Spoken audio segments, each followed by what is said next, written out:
Hello, puppies and kittens. We did a thing this last weekend in Olympia, Washington, and my friends Hans and Rowan were there in Olympia, Washington, and also in Boise, Idaho, where they're from. And Hans, would you like to introduce? Well, all of you introduce yourselves real quick, and let's talk about what we did this weekend and why. Sure. My name is Sabina. I am with House of Heretics. And Hans and Rowan came down. Actually, it was Hans and Rowan's idea to start off with. They let us know that this known extremely bigoted Christian nationalist was going to be taking over the Capitol. And this just happened to be the same Christian nationalist who started this super spreader event during the pandemic. And his goal was to combat mandates by going and bringing thousands of people to the Capitol for worship services in the middle of the COVID pandemic. And so I'll just kind of swing it over to Hans and Rowan, and they can talk about, what the idea was and what we were going for. Take it away, Hans.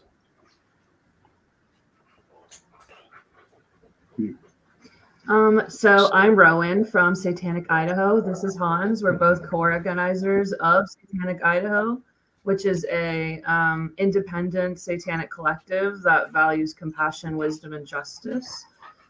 Sean Foy first came up on our radar almost 2 years ago exactly, when I had a friend in TST message me with, "Did you realize this Sean Foy dude claims he ran you out of town during your unveiling ritual at our Capitol building," which was not a protest. It was not anything against anyone. It was simply us being Satanists practicing our religious rites in a government building, such as other Christian groups have done for many years before that. And I see this post from Sean, and he has pictures of me and my friends, and he's claiming that we're fleeing the Capitol. And that's when he initially became on my radar. He is a self-avowed Christian nationalist who uses his music and his faux hippie bullshit image to basically get people to hide their bigotry beneath Jesus, is what it comes down to. Now, this is the same guy who said that he went to SatanCon, and Correct. I never saw any such. I didn't see anybody looking like him at SatanCon, but he claimed that he had converted 98 people, 98 Satanists, and then he put in his post, confirmed that he had brought 98 Satanists to Jesus, except that he didn't provide a single name. Right. And I bet we couldn't find a single person that showed up Satanist and then left Christian. I would bet not. Right. So he did the same thing at SatanCon. It's funny how that works. Yeah, that he was doing at our event, which was sending people over from his crowd to take pictures with us. And then they used those pictures to say, we converted this Satanist to Christianity. And I think the reasoning they think that this is okay is because they don't think that we watch their stuff, And so, there was a number of people, even people that are friends of mine, who were in these photos that they were claiming they converted to converted to Christianity. And they are still very much Satanists. They were not converted. And if you look at his platform from from outside looking in, you can see the collective of lies that this organization is putting out there. And by organization, I mean TPUSA, and then Sean Foy himself. about anyone that opposes Christian nationalism. And it's not just towards us, it's also towards other Christians, it's toward the Muslims, the Hindus, any religion that opposes Christian nationalism. They take sound bites and pictures and then skew it to their own agenda to make it look like, with all of their other followers, that they are doing all of this good work. And it's absolutely insane. Do you expect me to believe that a religious apologist lies? Well, the problem is that they are causing chaos and genocidal ways of thinking, and violence, and recusing health care for women and transgendered individuals with these lies. This guy, he didn't just identify as a Christian nationalist, apparently not understanding what that means. I mean, he's anti-vax, he's anti-science on a bunch of things, right? Correct. Yeah. And I also noticed that when he said that the 20 or so Satanists have fled, and when he said that, I looked around and there's 40 of us still standing there. So yeah, this was at our event in Olympia. He posted, and I didn't see the post until 60 minutes after he posted it. But when I saw the post, there was 40 or 50 of us still standing there, and he posted on his page, looks like the Satanists have left, all 20 of them, and it was just, it's insanity. I mean, we were standing right there while he announced over the microphone that we ran off, And at the same time, he was claiming that 6,000 people showed up to see him. 6,000. I got pictures. Right, I do too. Even allowed maybe 2. I could see maybe 2,000. Maybe. Right. Yeah. You're just not using the correct calculator. Evidently. Indiana, thank you for joining us. Thank you. Sorry I'm late. Do you have any input? Topic. Oh, we're talking about what we did last weekend and why. Oh, okay. Well, what has already been said. I mean, I don't want to repeat whatever Sabina might have already said. Okay, well, I just jump in where you feel comfortable. Then I'll let Hans and Rowan take over. Okay. And about the numbers, no, Sean even tried claiming that his event in Idaho got thousands, yet our own local TV news station actually came out and did a story on it, and they even said 800 to 1,000 max. And he was like, there were thousands that came out in Idaho. But what was really fun about our event is the way our Capitol is laid out. He didn't have nearly as much space. Like, he couldn't even set up his little baptism dunk tanks, or anything like that, because we basically took whatever room he would have had for that anyways. He still had a space to speak and all of that. He just needed to do it in the legal way. He even tried setting up his amplified sound in the streets, because my friends and I had taken up the Capitol steps just before his reservation, and he started setting up in the streets, and then the city let him know, can't do that. That's amplified noise, and overall, as far as that goes. So we got this guy who identifies as Christian nationalist, which just so that everybody understands what a nationalist is, there was a really famous group of Christian nationalists in the 1940s. They were called the Nazis, and that's what we generally associate with Christian nationalism. Nationalism is an extreme right-wing, polarized political what is it, patriotism, and that sort of thing, with all the jingoism that goes along with that. and it tends to be bigoted and dangerous. I would describe it that way. Maybe one of you guys have a different, or maybe more accurate description. That's pretty good. It is definitely dangerous. I mean, I want to make it For clear. Me like personally, I define it as a political ideology that.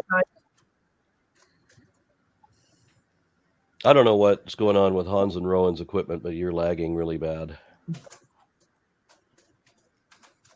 It's horrible right now. We got a thunderstorm going on, and our internet. Oh, is that what it is? Damn. Okay. So yeah, I'll jump in for a minute. Like I want to make it clear, like as an atheist, I necessarily I'm not bothered by Christians in and of itself. If you want to believe that a magical sky daddy exists in the sky, and you want to pray that some magical thing is going to happen in your life, far be it for me to intervene. I don't care what you do. I believe what I believe, and that's fine.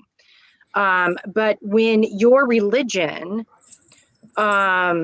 impedes children from getting the psychological care that they need and the medical care that they need, when it impedes women from getting the care that they need, when you're actively lying and gaining followers with false information, when you're putting people's lives in danger by filling our Capitol with thousands of people carrying a virus. I mean, this is problematic behavior, and it creates this society where it is okay to act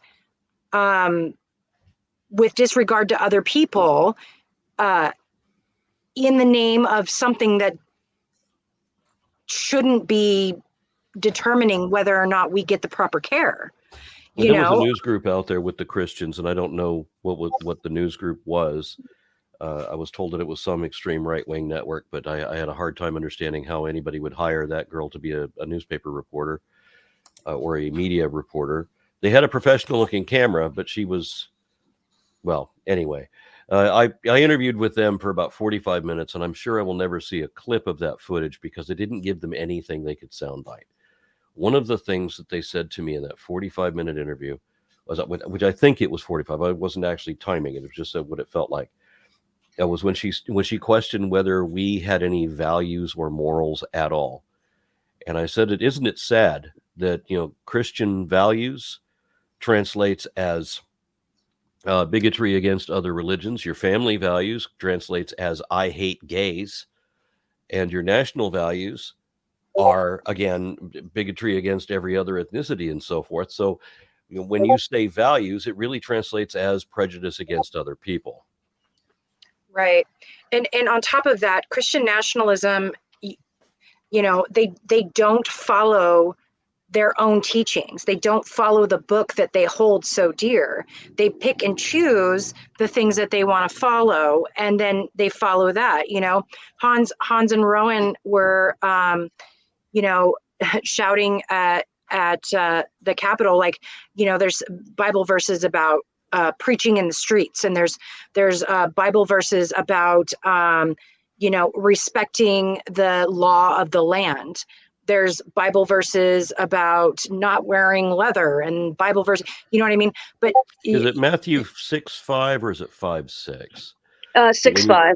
It's 6:5. When you go to pray, do not do as the hypocrites do and pray out where you can be seen. Pray to God from the privacy of your own room. Yeah, I think the exact quote is, when you pray, do not do it in public in the synagogues and in the streets, for your only reward will be just that. So your only reward will be getting attention in the streets, you know what I mean, for praying. And that's what I was yelling at him. I even have a video of him outside of his tour bus, because of course he had to hop out of his tour bus briefly to make a brief little social media promo. And that's, of course, when I walked up to him and started talking to him. And they only used like a 2-second clip of me basically making fun of how at all of his shows he's selling his extremely shitty merchandise. You know, like with his $35 hats and his $25 t-shirts. And I was like, yeah, go ahead and tell folks they can only achieve salvation if they support you. If they support Turning Point USA, an organization that made $55 million last year, and that you guys are coming out here and begging people in Idaho who can barely afford housing, who can barely find proper health care, and you're asking them to support a multi-million-dollar conservative think tank. Like, I can't think of anything more unmoralistic, in my opinion. Like, right. I mean, you were all there, but you saw the $55,000 bus he pulled up in. The fact that he's got a home, a multi-million-dollar home in Calabasas and a multi-million-dollar home in Michigan, you know, and as well as California. Right. Like thousands and thousands and thousands of dollars were spent on this little tour of his, this little capital tour that he's doing. That money could have fed the entire homeless population of Washington State. We have people who are ODing on our streets. We're stepping over them in the streets to do this.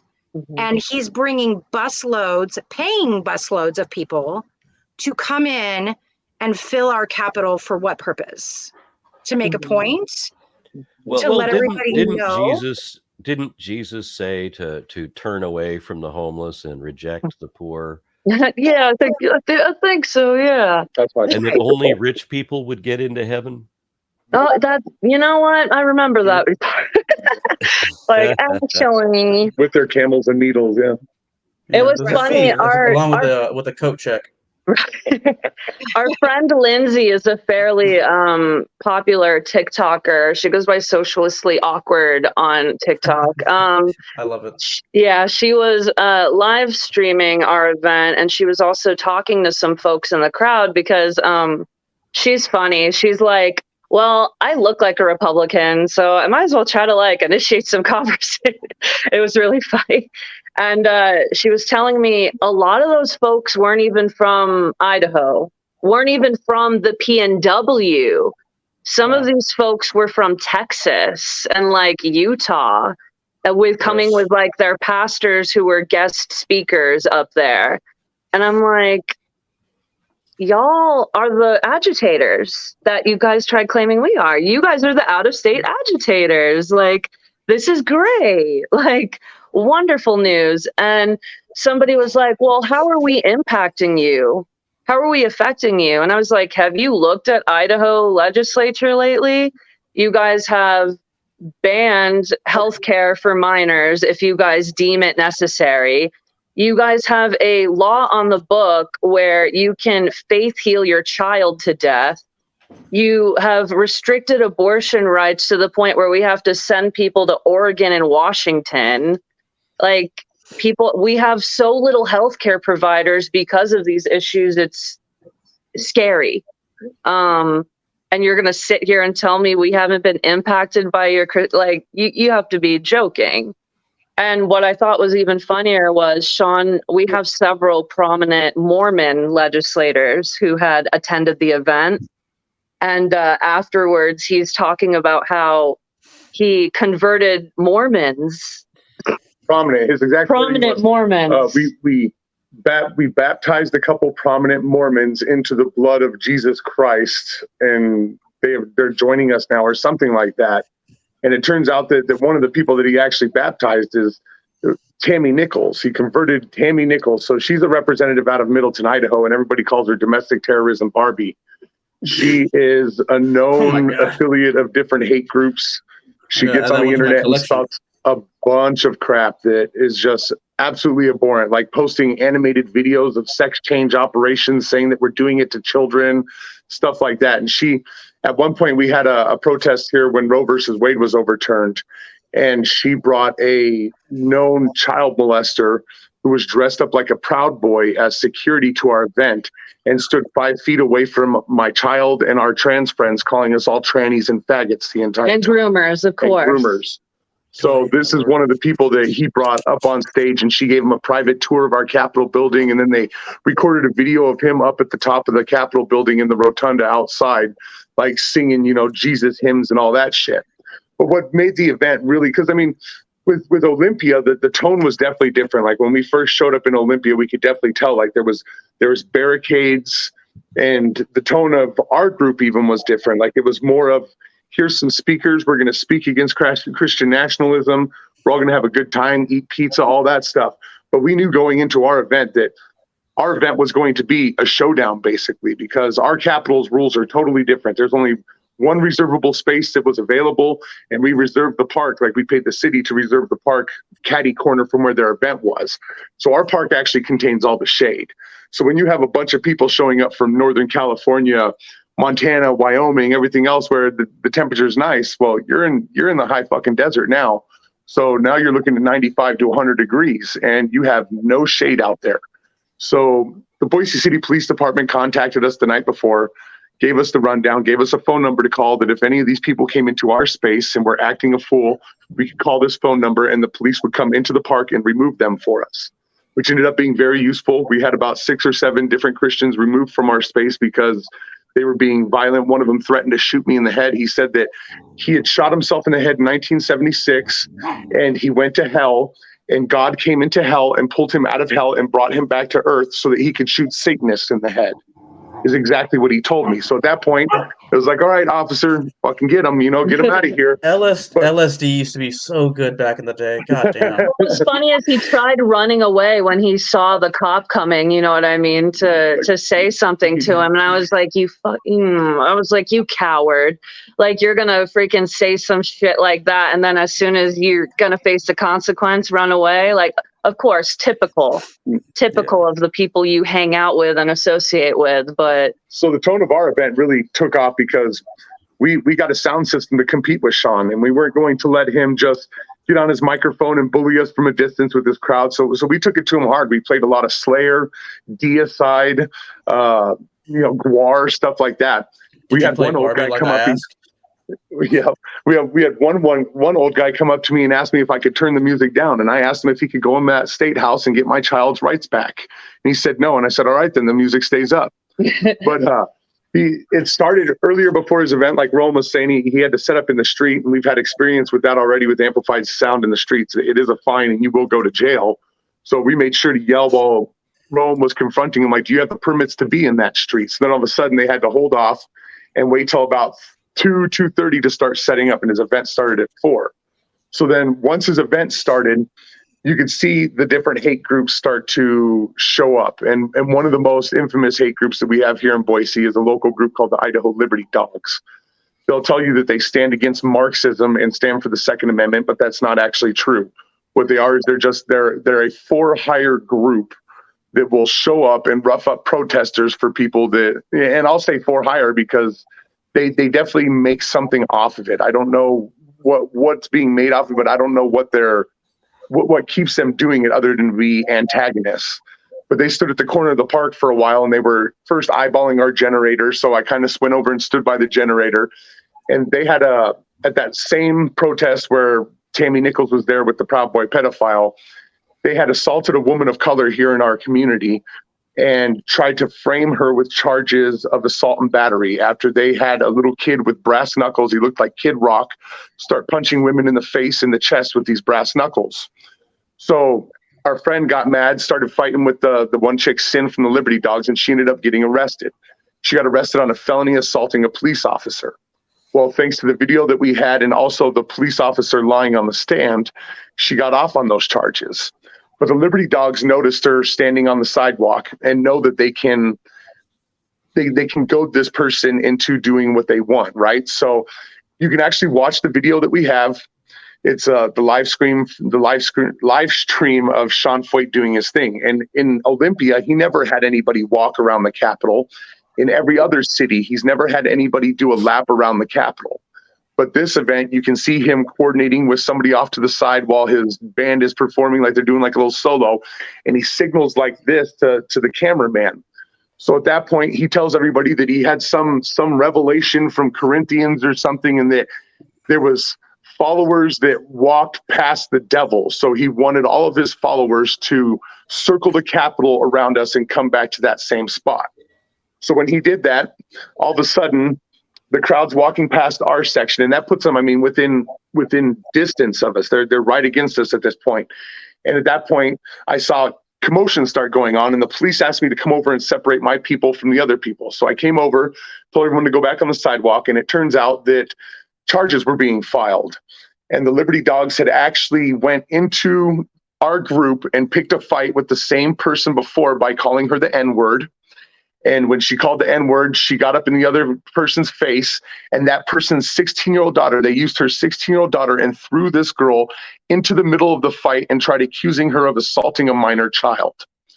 So within seconds, not even seconds, within minutes, the Idaho Dispatch, which is a known Nazi newspaper in Idaho, run by David J. Riley, Idaho Tribune, and Charlie Kirk from Turning Point USA had already shared the live stream video on their social media saying that a Christian had been attacked by a Satanist. Satanists attacked a 16-year-old Christian girl. All this stuff, and our representatives started retweeting it all, and it was heartbreaking because we did a lot of work. We kept everything peaceful the entire time, and we didn't understand what had happened. So in the days following that, we started looking at different videos from different angles. The Liberty Dogs were uploading videos. Their little friend, Liberty Snippets, Devin Miller, he was uploading videos. And we noticed that all the videos kept cutting out, like they were all from before the incident or after the incident. So we searched high and low with every person that we could, trying to find footage of the actual incident. And we found our little friend Ania. They are a representative for the Metropolitan Community Church here, the MCC Church. He was in his wheelchair. They were in their wheelchair with their dog on their lap like they are at every event, live streaming it. But they sat there on that corner and watched the Liberty Dogs start planning to go over and harass Avalon. So they put their phone on record and sat there and recorded the entire thing. And these people don't know that we have this recording, because this recording is now being used as evidence inside of this assault case.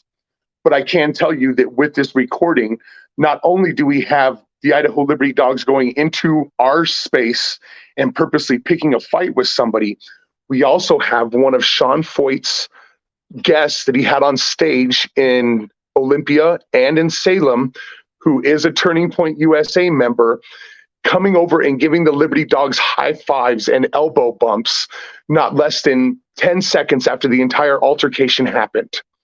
They coordinated with a hate group to send somebody in and rough up Satanists so they could spin the story however they wanted.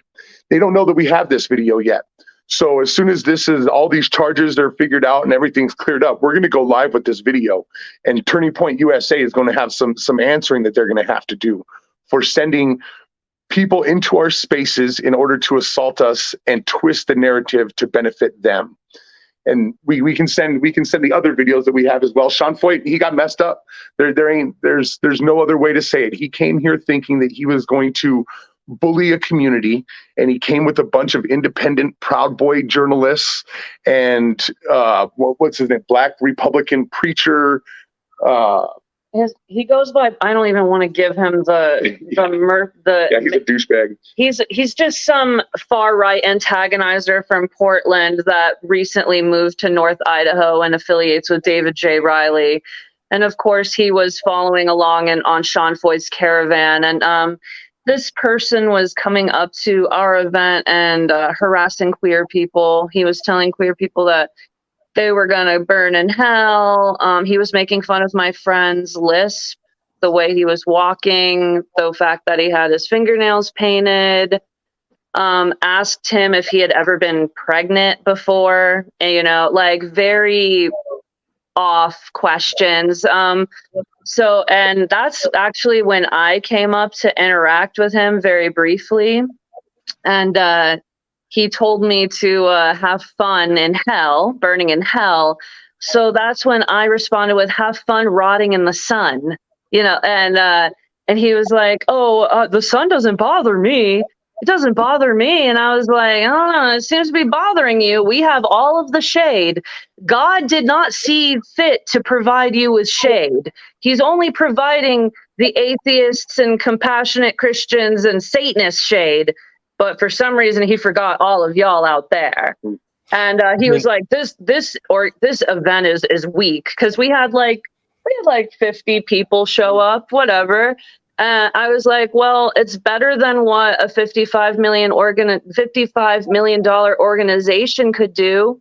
I was like, y'all couldn't even get proper permits to like set up a proper event. So I don't know who's shitty here.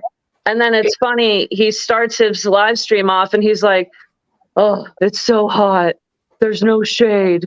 There's barely any tents. And like, I died laughing. I was like, you guys clown yourselves. Like, thank you for doing this, actually. Thank you. But yeah, this guy rolled into our town like the Barnum and Bailey bigots. Yeah. He brought a whole circus sideshow of different hate preachers that I guess follow him around the country or whatever. And these people came right into our spaces and said some of the most grotesque and horrible things to people. While this guy is up on stage saying, oh, it's all about Jesus' love. We're all about peace here today with this stupid fucking ramen haircut. I can't stand this guy. Doesn't he also openly advocate that only Christians should hold political power? Correct. And only Christians should laws, and that Christian laws should be applied to everyone? So that was the moment where he theocracy, self-proclaimed. Theocracy. What's that?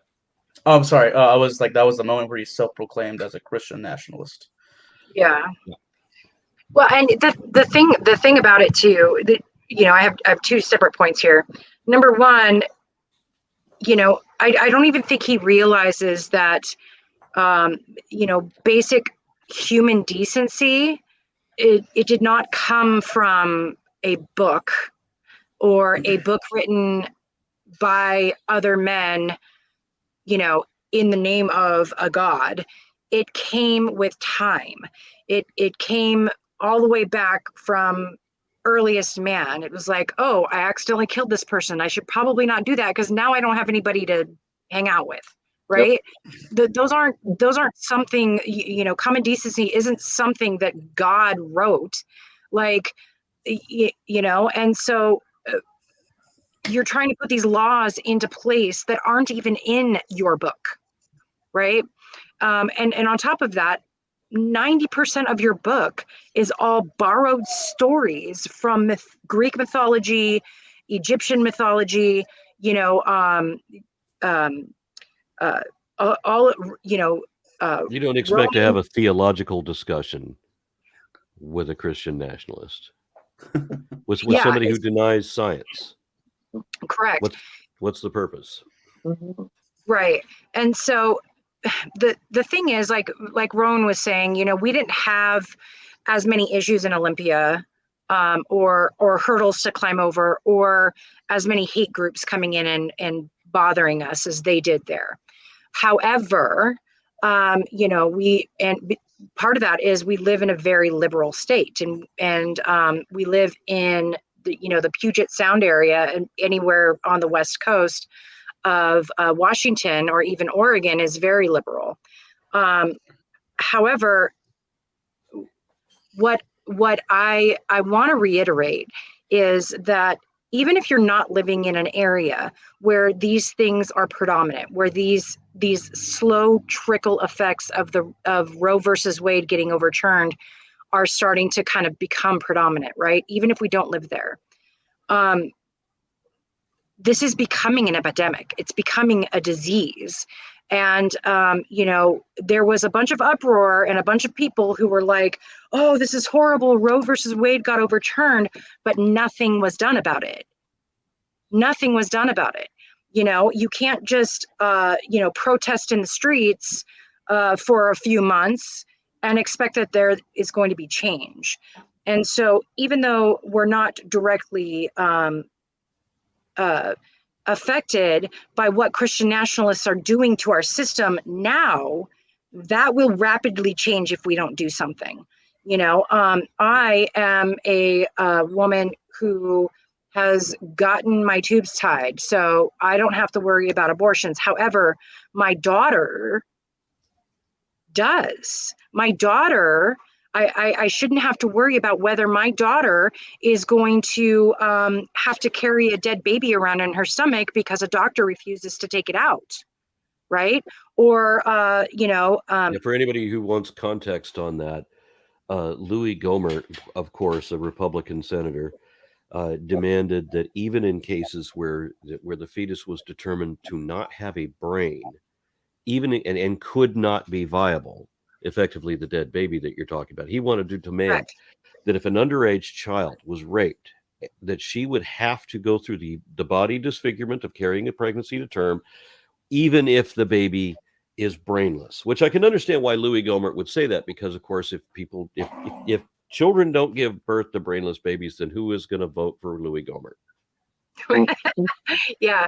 And then, on the other end of that, I have a transgendered son, and the Christian Nationalists like to throw in all of this stuff about how parents of transgendered children are mutilating their children. And, no, we're not asking for transgendered care to mutilate our children.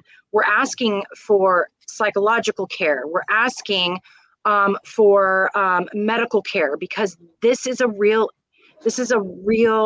psychological issue. For whatever reason, transgender or gender dysphoria, however you describe it, it's treated as if, well, you have to be 18 for some things, you have to be 21 for some other things, but in Florida, and I think now Texas too, you can't get gender affirmation of your identity until you're 26. Which is absurd. What the hell does anybody need to wait till they're 26 for? Right. My son, it just turned 14. And in the past, and he lives half time with me and half time with his Christian nationalist father. My son, in his care, has attempted suicide 4 times in the last year. Jesus. 4 times in the last year. And it has nothing to do with not getting the proper care. It has everything to do with the things that they are saying to these children, the way that they are making these children feel like they don't matter, like the way they feel inside does not matter. And it's disgusting. It needs to stop. And if I have to go to every rally that this guy is at to get him to stop talking about our children and preventing our children from getting the care that they need, or preventing our, mothers and daughters and whoever else may be the care that they need, I do not want to live in a society where, I talk about Margaret Atwood's book. Oh gosh, what was it called? Handmaid's Tale? Yeah, Handmaid's Tale. That's what they want. They want the society where women are subservient, the men make all the rules, and women are not allowed to have control over their bodies. Gay is so wrong. What I'm seeing from so many of these Christian activists is that it's very against what Christ was supposedly teaching about. I mean, it's very much they don't want to give anything to the poor, right? They want to do prosperity gospel because they think wealth gets you into heaven, and they really do seem to fuck Christ's love. No, it seems to be all about how much you can hate other people. Even the DeSantis campaign defines woke as being aware of racial inequality and being concerned about how to solve that. That's what they say woke is. That's what the DeSantis campaign says woke is. And yet he is adamantly anti-woke, but his own campaign just says that you're having compassion for other people. That's what your issue is. You don't want people to have compassion for other people who are not you. If they're gay, if they're trans, if they're a minority, if they're female, in whatever the situation is, they want to not be concerned about racial, social, ethical inequality anymore. They just want to, I don't know, go back to the good old days when only straight, white, Protestant Christian men who were rich and landowners had rights. Right. Yeah, they don't want to feel any bit of uncomfortableness. because then they have to actually face the issues that are going on right now. And I don't think and they think that if you teach that slavery was a thing, that then that will somehow mean that white people will be embarrassed. That means teaching white people to hate themselves. That's the way it's been phrased by these people. And I think there's a great deal of importance in understanding what the hell our country did, so that we can know, hey, even our country can do shit like this. So we need to be very extra mindful that we don't do this kind of shit again. Oh, right. And I can think of myriad examples of that kind of thing, but they just want to have no responsibility, no accountability, no compassion at all. I got mine, fuck everybody else. That seems to be, and Mike makes right. We're the majority, so fuck everyone else. That seems to be part of their platform as well. It's ironic because it's almost like these Christians, like they're committing the sin of idolatry only with their nation, right? Like your nation is infallible. Like your nation can't make mistakes, because I don't think that's at all what your holy book supposedly teaches. And the fact that you're putting patriotism on the same wavelength as your religion, it seems pretty blasphemous to me. Like, just saying, it seems like idolatry. Texas Board of Education has people on the Texas State Board of Education have said a number of times over the years that they don't want to teach anything that was embarrassing to American history, because they have to have children believe in American exceptionalism, that America was founded as a Christian nation, and the only reason we do well is because we are blessed by God. And we have history books that have gotten past the censors and everything to say that, for example, in one case it said to describe slaves as being immigrant workers, and another one says that they benefited from Christianity by being slaves. They benefited from Christianity, so that's the silver lining that they're looking at. But they don't want to talk about anything about the civil rights movement. They don't want to talk about what the country did to the Japanese, to the Chinese, to Mexicans, to women, to all these different groups. The million dead Iraqi civilians. Yeah. all the things that our country has actually done since the Civil War to different demographic groups. They don't want our populace to know that our government has sunk that low, that it has done so many horrible things, because we can't have anything embarrassing about our country, because we have to believe that they know that it's wrong, but they want to teach kids this anyway to control what they believe. I can't conscience how you can knowingly lie to sequestered school students in that way, just to control how they believe and thus how they vote. That's called grooming. Yeah, right. That's called indoctrination. Indoctrination. Yeah. Well, good news about that system. At least school will let out early, since it's so little they can really focus on. Right. Well, especially since they've emptied out the libraries. Right. That too. Yeah.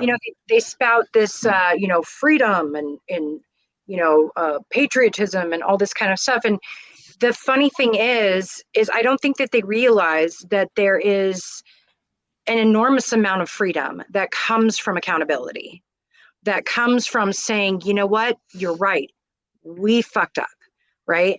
And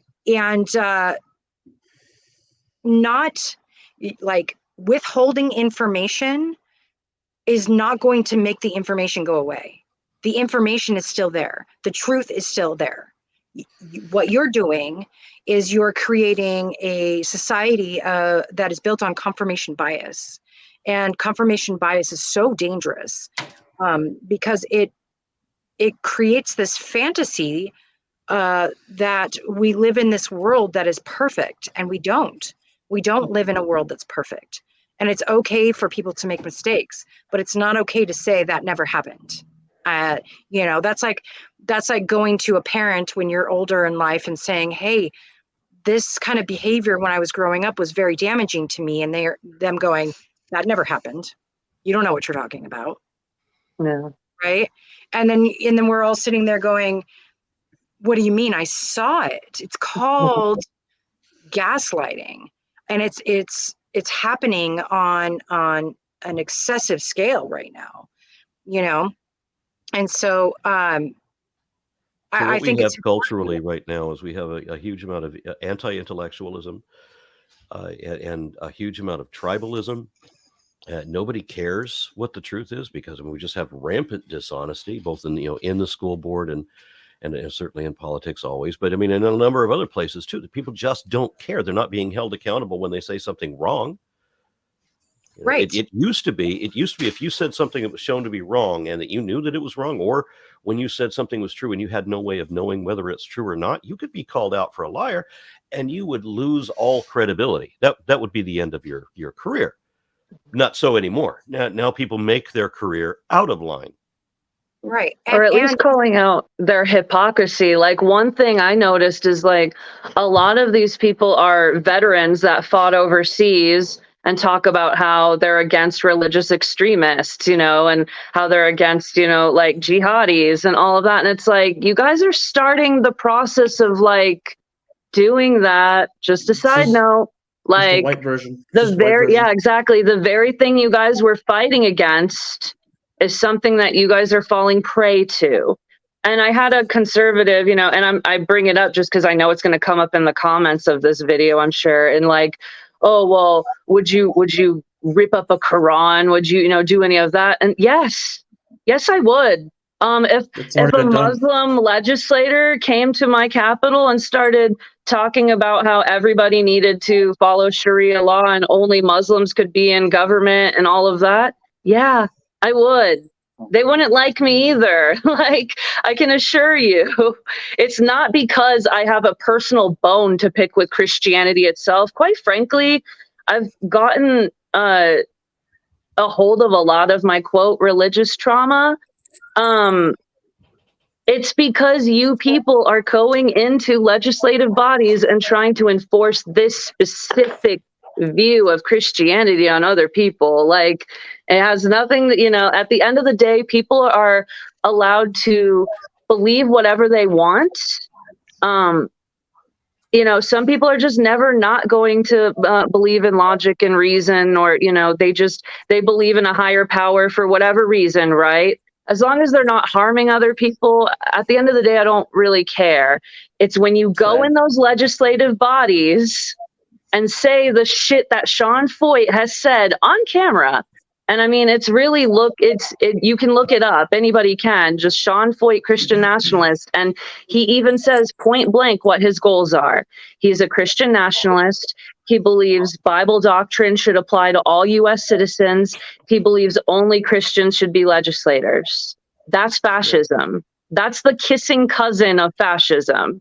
And if people can't, and like in what Sabina was saying, like, yes, you guys are in a more left state, like in a more state that tolerates everybody. But it's so important that y'all did what you did to like show people like we have to keep standing up against these people. Whenever they feel comfortable, make them feel uncomfortable. Like, they talk about trying to take our safe spaces, and I won't take your safe space. You're allowed to practice your First Amendment all you want, but you're not going to be comfortable doing it. You're not going to be unchallenged doing it. And I think at the end of the day, I think the weekend with Washington's event on Friday and our event on Sunday helped drive the point home of pluralism, and that it's a value that Americans uphold. Right. Yeah. My thing is, if you don't agree with abortion, then don't have an abortion. Yeah. Right? Your book or your set of standards, or whatever the case may be, is for your choices. It's not up to you or any of these Christian nationalists to make the choices for other people. If you think that somebody's going to hell, let them live with that. It's not your place. If you think that someone should not allow their child to present as, the sex that they were not biologically born with, then don't let your child do that and see what happens. But don't tell another parent who is accepting and loving towards their child, or another woman who you have no idea her circumstances, whether or not she is able to have an abortion or to get the health care that she needs.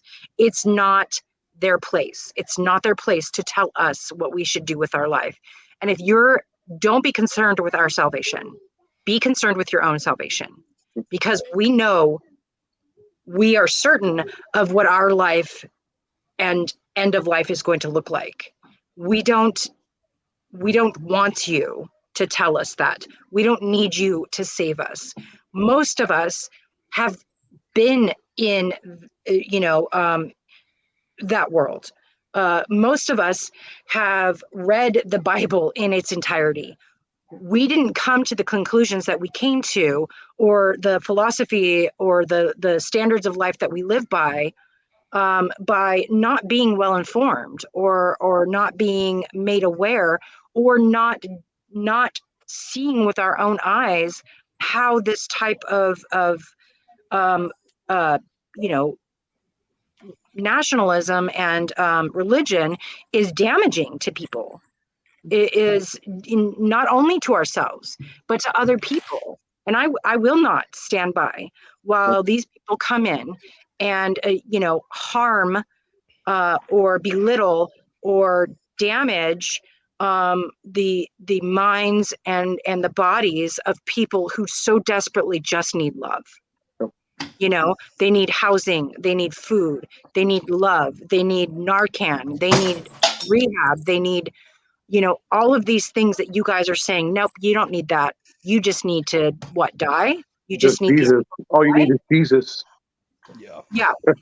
One of the things I've noticed about the people that I work with as an activist, I mean, I think maybe you can generalize this as leftist, though I don't know if that's necessarily accurate. But I have seen that we are advocating for protecting and preserving people's rights, whereas our opposition is always about taking those rights away, little by little or in total. Yep.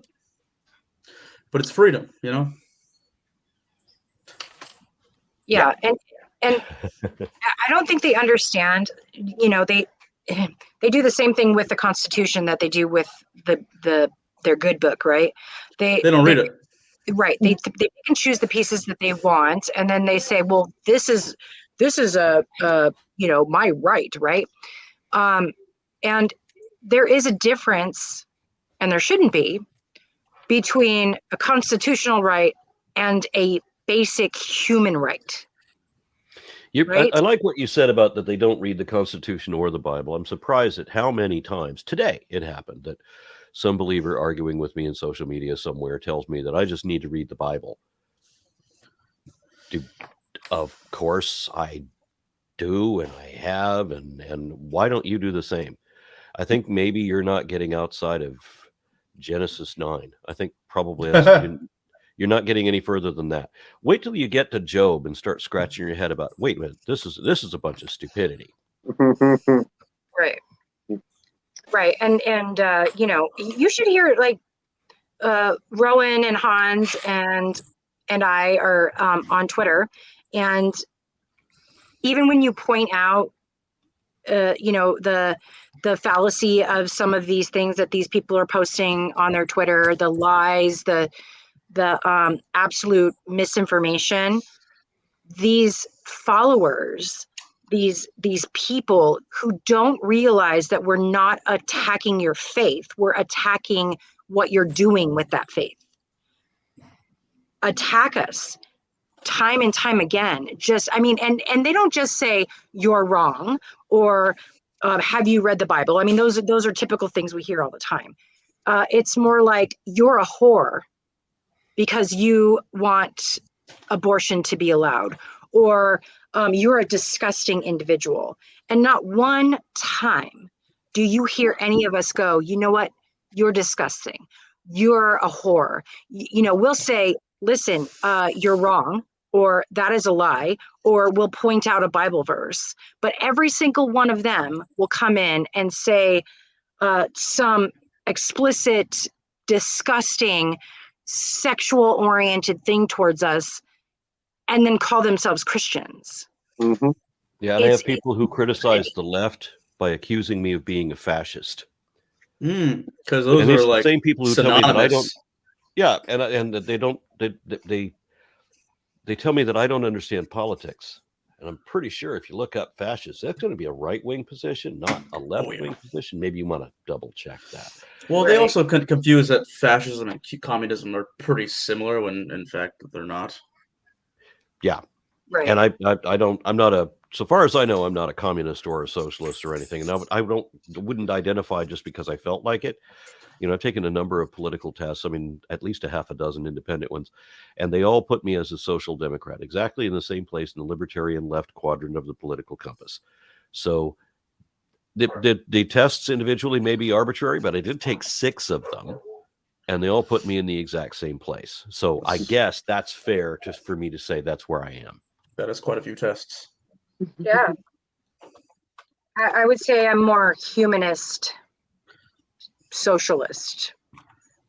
So I would have to say that myself, I'm whatever you call someone that's tired of Christian nationalist bigots like Sean Foyt coming into my community and assaulting my friends and my family. That's the political fucking spectrum I identify on these days. And we are definitely fucking putting up a resistance to it. We put Sean Foyt on notice, and we let him and his merry band of bigots know that they need to get back on their fucking bus and hit the arches because they're not welcome here. Kiss our ass. What we have I think I've seen that bumper sticker. That is anti-gay, anti-trans, anti-left-wing politics, anti-anything non-Christian, anti-most things that are Christian. So it's just anti a whole bunch of shit, so that they hate who they hate, and they want to get other people to hate the same people that they do. And they especially hate people who have compassion for those who are, you know, the people who are aware of social and ethical and racial inequality, that sort of thing, because they're woke, and that's bad somehow. Somehow the worst thing you can be is compassionate about somebody who has problems you don't have yourself. I'm a little mystified at that.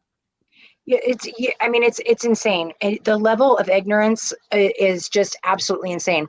So, House of Heretics has a Narcan program. We hand out Narcan to people who, you know, want to carry it with them just in case, or to people who are drug users who want to be safe, you know. And we get called drug addicts ourselves. We've been told we're contributing to the addiction problem and that addicts are weak. They don't even understand that, you know, most of us are clean and a few of us are sober. Yeah. You know, I only drink alcohol. Yeah. They're sitting there calling us drug addicts because we're handing out overdose protections. It's just. Yeah. What's interesting is I have worked with Narcan and other like medications like that help reverse opiate overdoses. And most of the times that I've had to use Narcan are for people that have been clean for a very, very long time, and they just happen to relapse, and they used the same amount that they did when they were heavy using. And that's why harm reduction is a recovery tool. Recovery is not a straight line. It's not from A to C. You know, 1 minute you're a drug addict and 1 minute you're recovered. And anybody that denies that is denying scientific proof. I mean, there's peer-reviewed studies regarding opiate addiction and how Narcan is often used for people who are trying to get off of opiates. So again, just another example of them twisting things to fit an uncompassionate narrative, one that is against reason, one that is against wisdom, and ultimately one that is against justice, because they're authoritarian as fuck. Like, that's the goal, is to have dominion over others.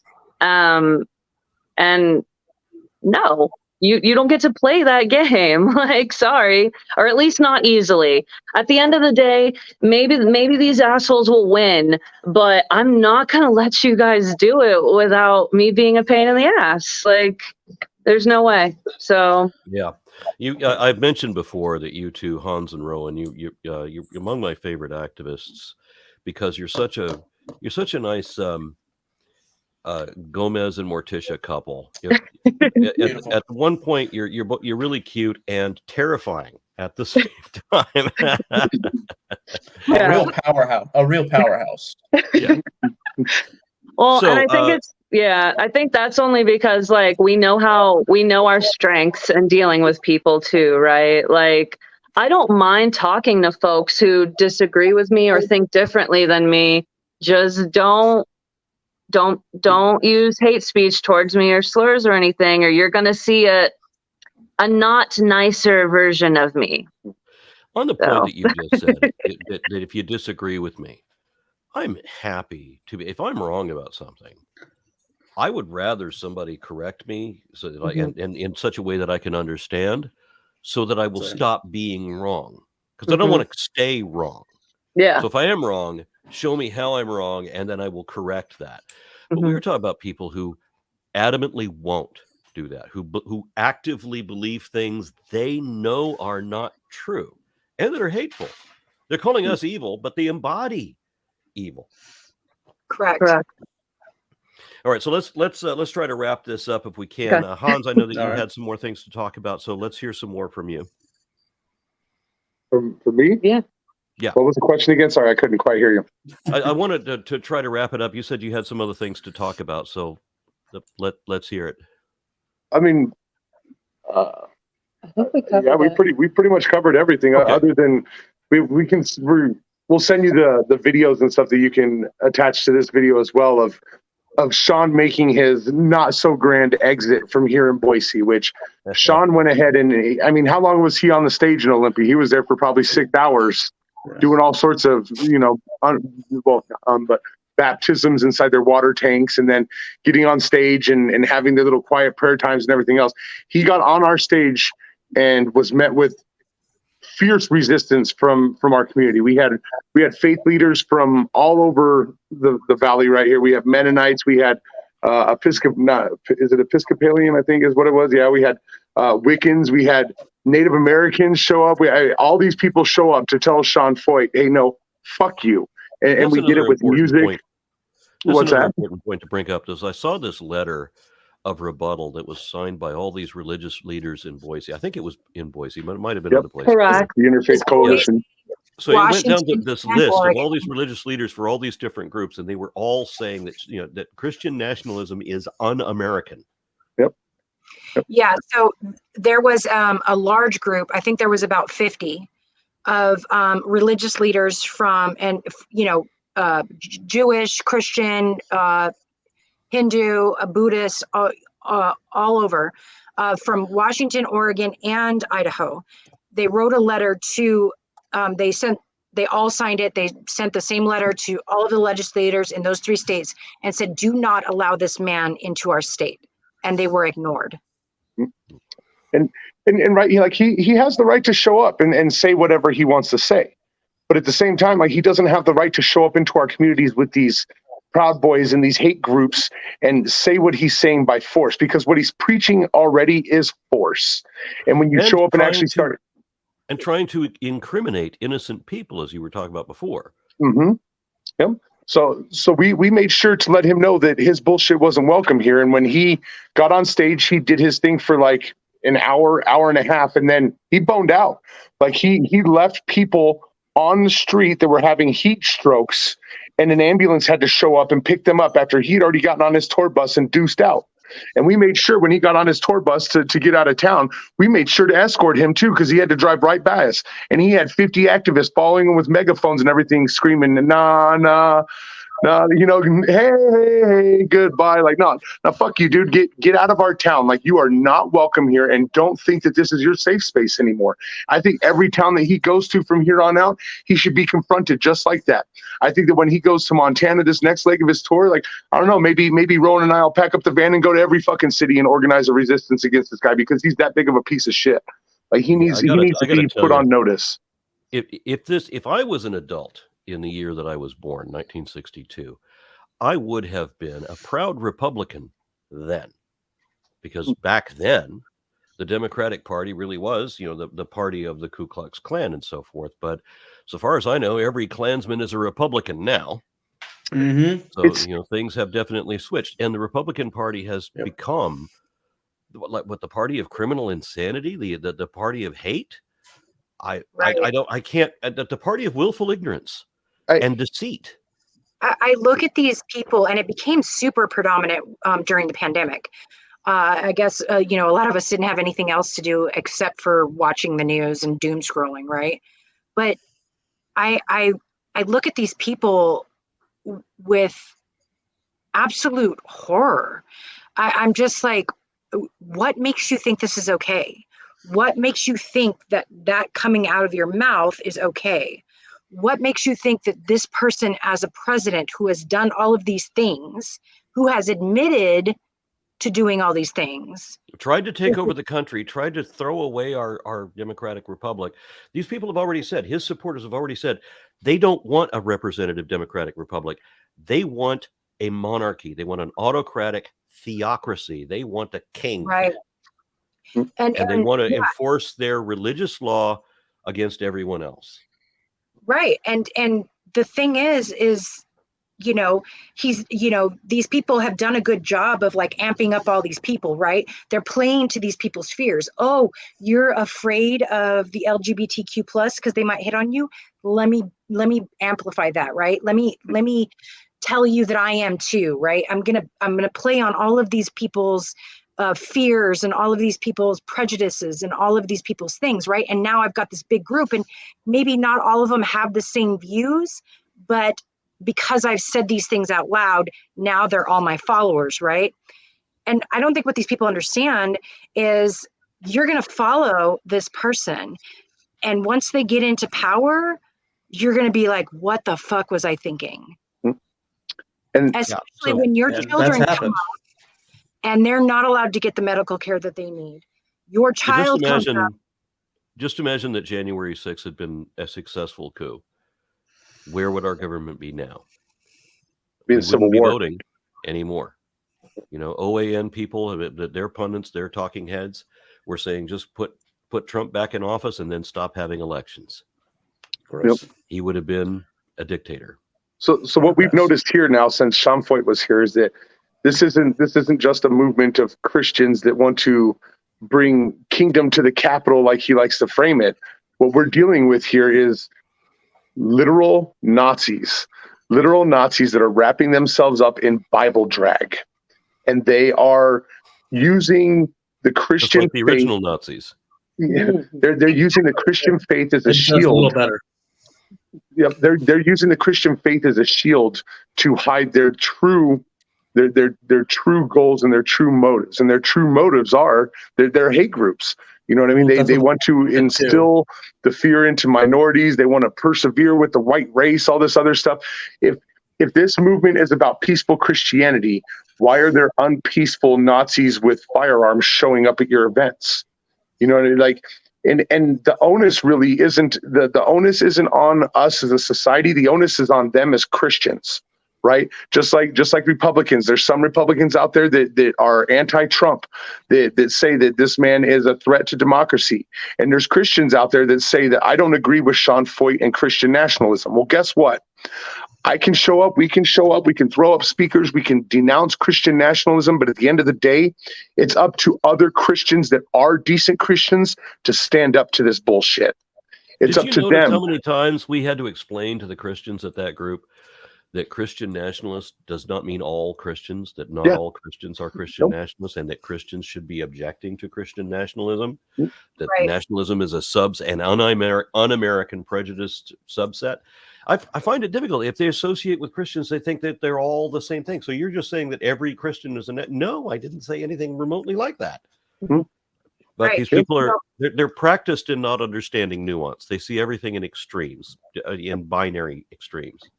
Yeah. So I don't know if you, real quick, I don't know if you have done a little bit of research, but when the BLM protests were going on, he was planting himself in the middle of these protests, trying to convert people to Christianity, right? He was, and then he uses these real issues, this platform to talk about how dangerous these people who have been oppressed for so long are, and how he's going to convert them to Christianity. Oh, that makes it everything all better, right? That makes all of the violence and the oppression better, right? Converting them to Christianity, that makes it better. I would like to challenge him to get off that stage and bring that bus full of food to the homeless population. Challenge him to get off that stage and stop preaching at people, and to provide coats for the people who are going to die this winter because they don't have anything, or insulin for the people who can't afford the insulin, right? Why I should make a video series. I should make a video series where I just quote Jesus. And right. Jesus says that You'd sound like a fucking commie. Where I just quote Jesus saying, you would. Where Jesus says, we should take care of the poor. We know all of these things. I saw this great video which called GOP Jesus, where he starts to say the thing you're familiar with Jesus saying, but then it perverts into something horrible. Which is I've actually Republican platform. There actually is a video much like that, where if Jesus was a Republican, it's like what? It's like if I teach a man to fish, he would become lazy and then rely on the government. What?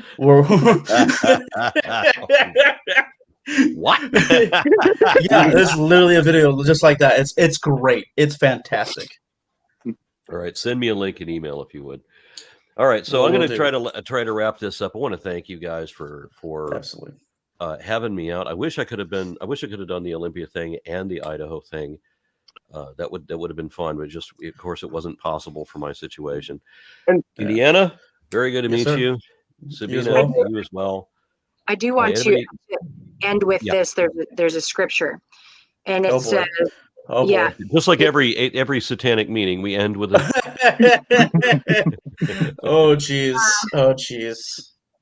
Matthew 19:21. It says, and he's talking to a rich ruler, right? And he says, if you want to be perfect, go sell what you have, give it all to the poor, and you will have treasure in heaven.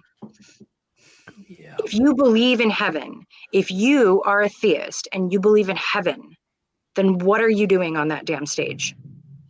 What are you wasting your time for? Because you're not going to heaven. That's all I got to say about that. That's one of the ones I want to go for. That in Matthew 6:5, and I can't remember Matthew 10. Matthew's got a lot of good shit on Jesus.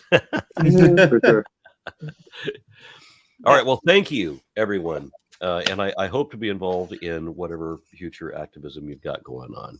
Oh, yeah. Yeah. All right. We got lots more to do. All right. Hail